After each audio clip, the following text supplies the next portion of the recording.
संयुक्त गट क मुख्य परीक्षेची तयारी करतोय, पण आरटी आरटीएस मध्ये कधी कधी कन्फ्युजन होतं, सेक्शन्स कन्फ्युजिंग वाटतात, लक्षात ठेवता येत नाही. आता इथं अभ्यास करताना बरं वाटतं, पण परीक्षेत गेलं की कन्फ्युजन होतं. तर या सगळ्या अनुषंगानं आरटीआय आणि आरटीएसची 3 प्रश्नांची म्हणजे 6 मार्कांची तयारी करण्यासाठी तेही ट्रिक सहित आपल्यासोबत जोडले गेले आहेत किरण लाखे सर, ज्यांनी एकदम साध्या भाषेमध्ये ट्रिक सोबत तुमच्याकडून आरटीआय आणि आरटीएसची तयारी करून घेण्याची एक छोटीशी कोर्स, एक छोटासा बॅच त्या ठिकाणी तयार केलेली आहे. आणि मला 100% गॅरंटी आहे की यामधून तुमचे 3 पैकी 3 आणि जे 6 मार्क आहेत ते नक्कीच पक्के होतील. तर over to you Kiran Lakhe sir. Thank you sir. मित्रांनो, माहितीचा अधिकार आणि लोकसेवा हक्क जो कायदा आहे तो मुख्य परीक्षेला फार महत्वाचा आहे, कारण छोटे छोटे जे प्रश्न असतात त्या प्रश्न हे आपले डायरेक्ट आपण जर व्यवस्थित पाठांतर केलं तर ते आपले बरोबर येऊ शकतात. मित्रांनो, आपल्याला परीक्षेमध्ये ह्या 2 कायद्यावरती 3 प्रश्न विचारले जातात. कधी कधी काय होतं, माहितीच्या अधिकारावरती आपल्याला 2 प्रश्न आणि लोकसेवा हक्क कायद्यावरती 1 प्रश्न विचारला जातो. लक्षात आलं.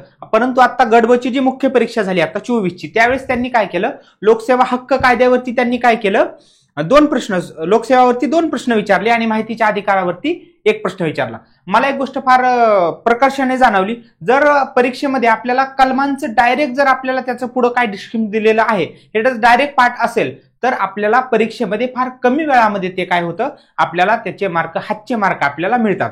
तर मग या बॅचच्या माध्यमातून आपण कशा पद्धतीने बघणार आहोत, तर ह्या बॅचमध्ये मित्रांनो माहितीचा अधिकार कायदा आणि लोकसेवा हक्क कायदा हे दोन्ही कायदे आपण ट्रिकसह पाठ करणार आहोत. कळलं तुम्हाला? माहितीचा अधिकार कायद्यामध्ये 31 कलम आहेत आणि लोकसेवा हक्क कायद्यामध्ये 30 कलम आहेत. हे टोटल सगळे कलम तुम्हाला माहितीच्या अधिकाराच्या म्हणजे पाठ सहित तुम्हाला आणि शेड्यूल सहित तुम्हाला सगळ्यांना पाठ करून घ्यायची जबाबदारी ही माझी आहे. मित्रांनो, अतिशय सोप्या भाषेमध्ये तुम्हाला हे दोन्ही कायदे काय केलेले आहेत, समजून सांगितलेले आहेत. आणि तिसरी महत्वाची गोष्ट काय आहे की आपण या बॅचमध्ये काय केलेलं आहे की माहितीचा अधिकार आणि लोकसेवा हक्क कायदा हे दोन्ही कायदे एका तिसऱ्या पीडीएफ मध्ये आम्ही काय केलेलं आहे, तर हे दोन्ही कायदे आम्ही कंपॅरिझन केलेलं आहे की माहितीचा अधिकार कायद्याचं अपील कुठं केलं जातं आणि लोकसेवा हक्क कायद्याचं अपील कुठं केलं जातं. अशा तुलनात्मक दृष्टिकोनातून देखील हा कायदा काय केलेला आहे आपण हा तिसऱ्या पीडीएफ मध्ये आणि अशा तिसऱ्या व्हिडिओमध्ये आपण हे शिकवलेलं आहे. तर मी तुम्हाला एक थोडक्यात सांगणार आहे की आपण कशा पद्धतीनं हा म्हणजे या बॅच मध्ये आपण कशा पद्धतीने आपण कलम पाठ करणार आहोत. ठीक आहे मित्रांनो, मला एक थोडक्यात सांगायचं तुम्हाला, आपल्याला किती कायदे विचारणार आहेत, आपल्याला 2 कायदे, आपल्याला परीक्षेला 2 कायदे विचारणार आहेत, बरोबर. एक आहे माहितीचा अधिकार असा कायदा, कधीचा आहे हा, 2005 चा. आणि त्यानंतर लोकसेवा हक्क कायदा, लोकसेवा हक्क कायदा हा 2015 चा कायदा आहे.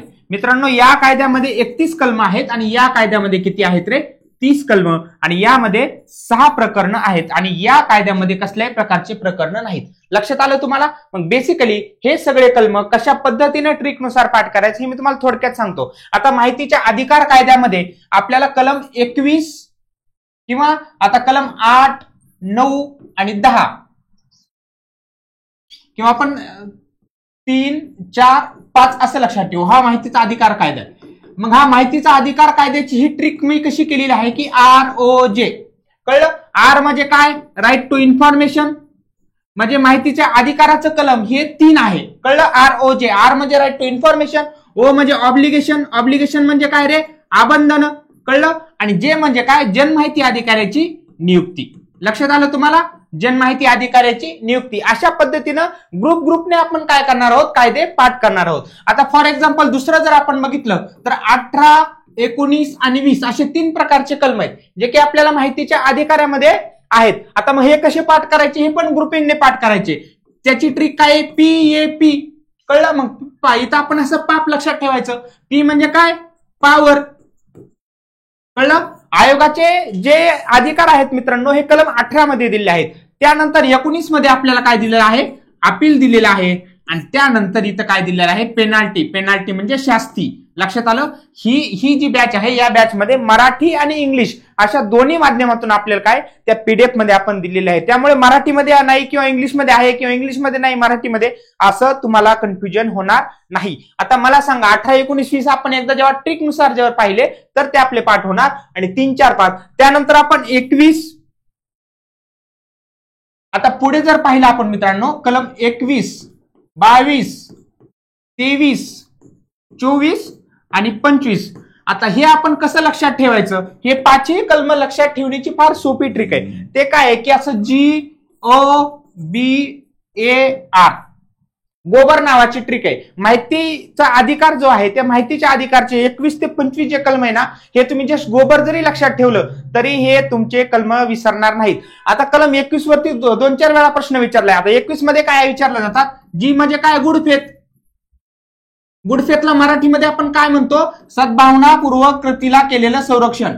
कळलं? सद्भावनापूर्वक कृतीला दिलेलं संरक्षण. कळलं? जे की मी त्या कायद्यामध्ये इंग्लिशमध्ये लिहिलंय परंतु मराठीमध्ये पण सांगितलंय आणि मराठीमध्ये लिहून पण इंग्लिशमध्ये सांगितलेलं आहे. आता इथे काय आहे 22 मध्ये overriding effect of the act. कळलं? ओव्हररायडिंग इफेक्ट ऑफ ऍक्ट म्हणजे मित्रांनो माहितीचा अधिकार जो कायदा आहे हा दुसऱ्या कायद्यांवरती वरचढ ठेवतो, हा अधिभावी ठरतो. हे मराठीमध्ये त्याचं आहे. त्यानंतर बार ऑन ज्युरिडिक्शन ऑफ कोर्ट. कळलं तुम्हाला? ज्युरिडिक्शन ऑफ कोर्ट म्हणजे मित्रांनो सिव्हिल कोर्टाचे अधिकार हे माहितीच्या अधिकाराचा जो आयोग असतो माहितीचा आयोग त्यांना नागरी अधिकार असतात, सिव्हिल कोर्टाचे अधिकार असतात. परंतु आपण जेव्हा आयोगामध्ये जर गेलो तर आयोगाने एखाद्या दिलेल्या निर्णयाला आपल्याला कोर्टामध्ये आव्हान देता येत नाही अशा प्रकारचं हे कलम आहे. आणि यामध्ये काय 24 मध्ये काय ऍक्ट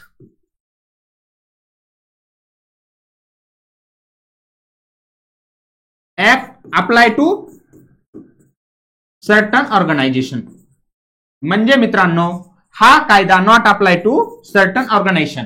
तर या 27 प्रकारच्या ज्या संघटना आहेत मित्रांनो आपल्याला माहितीच्या अधिकारामध्ये 27 प्रकारच्या संघटना दिलेल्या आहेत आणि त्या संघटना ह्या माहितीचा अधिकार त्या संघटनांना माहितीचा अधिकार लागू होत नाही. मग त्यामध्ये ईडी आहे. कळलं तुम्हाला? अशा प्रकारच्या परत IB आहे, CIB आहे, CBI आहे. अशा प्रकारच्या वेगवेगळ्या संघटना यामध्ये दिलेल्या आहेत. आणि सगळ्यात महत्वाचं लास्टचं जे आहे याच्यामध्ये रिपोर्ट आहे. कळलं तुम्हाला? ज्यावेळेस तुम्हाला हे दिसतं GOBAR असं तुम्ही 21 ते 25 बघाल आणि लक्षात ठेवाल तुम्हाला ह्या पुढच्या गोष्टी देखील तेवढ्याच अधिक ह्याने. अशा पद्धतीने मित्रांनो अतिशय सोप्या पद्धतीने आपण हे कायदे पाठ करणार आहोत. तर तुम्हाला या बॅच बद्दल अधिक माहिती जी पाहिजे हवी आहे ती आपण डिस्क्रिप्शन मध्ये पण देणार आहोत. दुसरी गोष्ट मित्रांनो या कायद्याबद्दल बॅच बद्दल किंवा दुसऱ्याही तुमच्या तयारीच्या संदर्भामध्ये तुम्हाला कसल्याही प्रकारची जर अडचण आली तर तुम्ही आमच्या ऑफिसच्या नंबरवरती तुम्ही कॉन्टॅक्ट करू शकता किंवा ऑफिसला देखील तुम्ही येऊन व्हिजिट देऊ शकता. ठीक आहे? आणि आपण टेलिग्राम लिंक देणार आहोत ऍपमध्ये त्याबद्दलही तुम्हाला काही जर अडचणी आल्या तर तिथून आपण सॉल्व्ह करणार आहोत. ठीक आहे? थँक्यू.